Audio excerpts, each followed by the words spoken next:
Have you ever experienced vertigo? Anybody who's had this sensation of the room spinning knows how miserable this condition can be. And our listener today sends in a great question about new treatments for vertigo.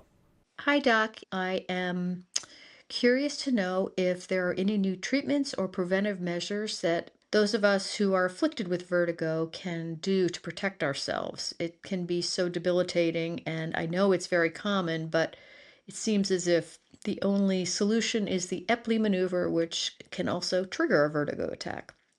If you have any counsel or what to do, where to go to get some treatment, I would be much appreciated. Thanks so much. So, new and exciting treatments for conditions are always one of the most common things that get asked to a doctor, and I can't wait to go over what new treatments there are for vertigo. Now, a quick disclaimer, we're going to be focusing only on BPPV, which is also known as benign paroxysmal positional vertigo, because that is the most common type of vertigo that people get. But there are a lot of other conditions that can cause vertigo, and this episode is not going to be applicable to them. Want to hear about what the latest and greatest is in vertigo treatments? We'll be right back after this break. So, for those of you who have not heard of BPPV, good. It means you haven't had to experience the miserable symptoms of this. But what benign paroxysmal positional vertigo is where calcium crystals slip into the wrong part of your inner ear. And when those crystals are in there, it messes with your balance sensors, causing brief spinning spells, usually when you're turning your head or moving into different positions, hence positional vertigo. When this happens, it is debilitating. It makes it feel like you're on a roller coaster. And for as long as there's been BPPV, people have known that the treatment has been the Epley Maneuver. The Epley Maneuver is a canalith repositioning maneuver, or a CRM. What does that mean?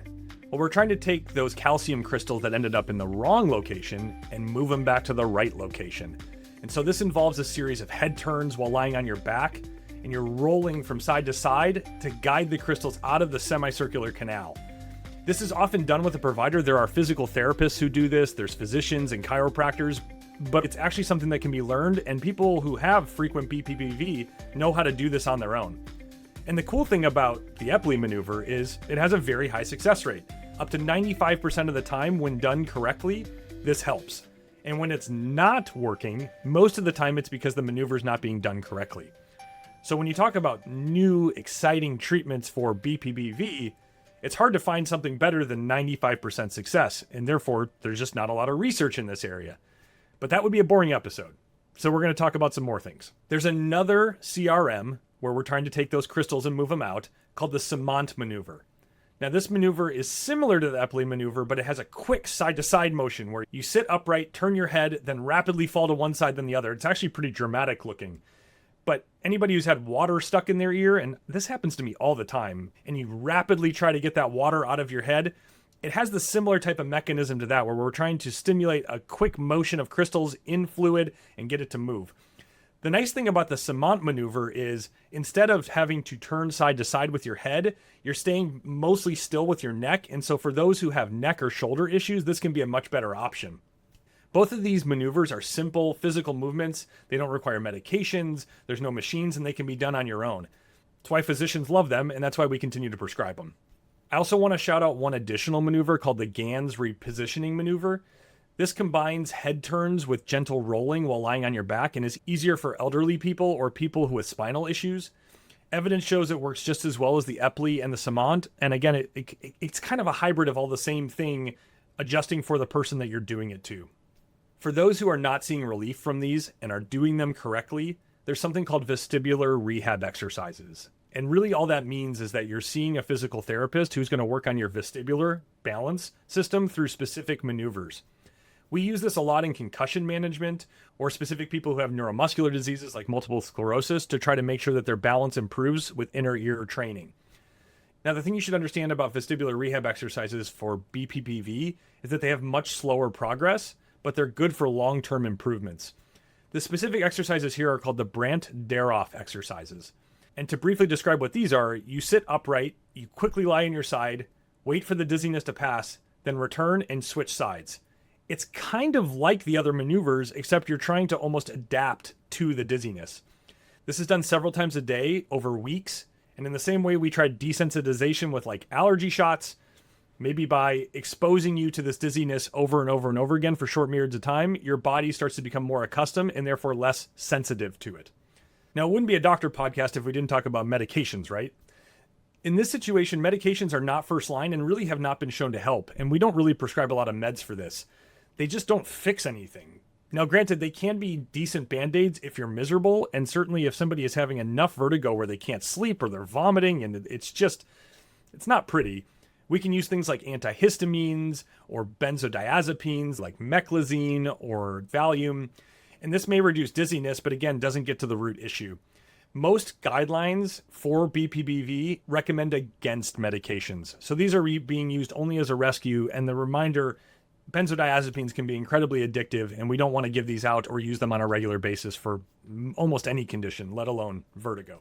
If truly nothing is working in these maneuvers that we've talked about, you may have something called cupulolithiasis, which is actually where the crystals are stuck in the part of the ear. And in this case, you're going to want to see an ENT physician where they can do a full evaluation and decide what's right in terms of procedures or next steps in treatment.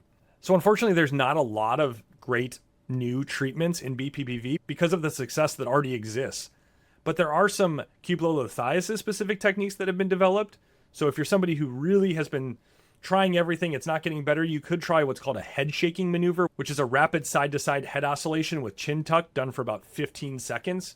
This helps shake the crystals loose from the cupula, and early evidence shows promise in the most resistant cases. I think, again, this goes back to kind of getting the water out when it's stuck in my ear. That rapid change in position and motion can free up the crystals. There's also been some research into something called mastoid oscillation, which basically uses a small vibrating device placed behind the ear, and this stimulates the inner ear and may dislodge the stuck crystals. So rather than you making the motions yourself, it's using an external device to create a vibratory effect and potentially dislodge the crystals. In summary, the first thing you should try is the Epley Maneuver. The second thing you should try, the Epley Maneuver. The third thing you should try, the Epley Maneuver. You get the idea. And if it's not working, I would check in with an expert or find some self-guided videos online and make sure you're doing it correctly. If the Epley Maneuver truly isn't working, you can try the Samant, the GANs, or modified options. Sometimes you're not able to fully execute the Epley Maneuver due to some of the restrictions you personally have. I would also highly recommend avoiding medications for this. These medications only provide short-term relief, if at all. In addition, they can also cause dependence, where you require the medication to get rid of the symptom. It can actually make the symptom worse long-term. It should only be used in the worst of cases in which somebody is really miserable at the time for short-term improvement. Lastly, if you have tried all of the maneuvers we talked about, you know you're doing it correctly, you've met with an expert who can teach you how to do it and try it themselves on you, you should probably meet with an ENT physician. Because at the end of the day, you may have a different problem than BPPV, or there may be some procedural things that they can do to try to help with those crystals when they're stuck in that place. I want to thank our listener for sending in this awesome question. I hope you don't deal with BPPV too often. If you want to be on the next episode, please go to heydocquickquestion.com, click the link and send me your question. If you haven't yet, please hit that subscribe button wherever you're listening or watching. It really is the lifeblood of the show. And lastly, if you know anybody who has vertigo messing with their day, or you have some friends who love to show you the latest and greatest on social media, health and wellness, share this podcast with them and let them know Dr. Allen's got their back. Thank you for allowing me to be a part of your day today, and I'll see you next time. Hey, you made it to the end. Great. Now the legal stuff. This podcast is for educational purposes only. It's not medical advice, and listening doesn't make me your doctor. I mean, I like you, but we don't have that kind of relationship. So please, don't use this podcast to diagnose yourself or to treat other people. Always talk to your actual doctor or healthcare provider when it comes to your health. Neither I, Dr. Jeremy Allen, any guests, nor Hey Doc Quick Question LLC can be held liable for anything you do or don't do based on what you heard here. In short, this is information, not a prescription. Be smart, stay curious, and talk to your doc. Oh, and hey, send me your questions.